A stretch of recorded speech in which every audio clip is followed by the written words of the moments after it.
يوم وليلة. وفكرة المساحات اللي احنا نقدر نكسبها ونزود عليها ونبني عليها هو ده اللي احنا المفروض نشتغل عليه.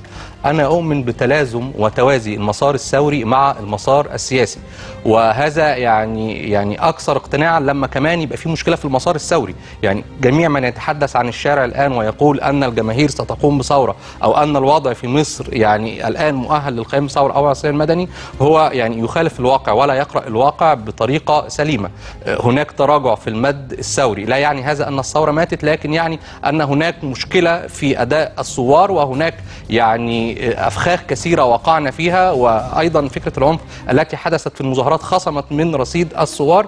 فلازم يبقى في ورق ضغط في إيدي، فما يبقاش معايا شارع وما يبقاش معايا مسار سياسي وأقول إن أنا هكمل، أنا كده بعزل نفسي عن الواقع تماما.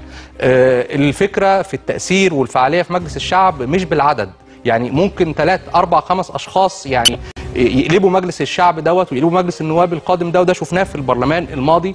البرلمان لازم الناس تبقى عارفه ان هو بيرسم السياسات العامه للدوله، هو اللي بيحدد موازنه الدوله وبيناقشها، هو المسؤول عن يعني الرقابه على جميع مؤسسات الدوله. لو احنا بنتكلم على هيكله الداخليه، ولو احنا بنتكلم على انتهاكات حقوق الانسان اللي بتتم، اصلاح هذه المؤسسات جميعها سواء مؤسسات يعني تنفيذيه او مؤسسات رقابيه لن يكون الا من خلال البرلمان.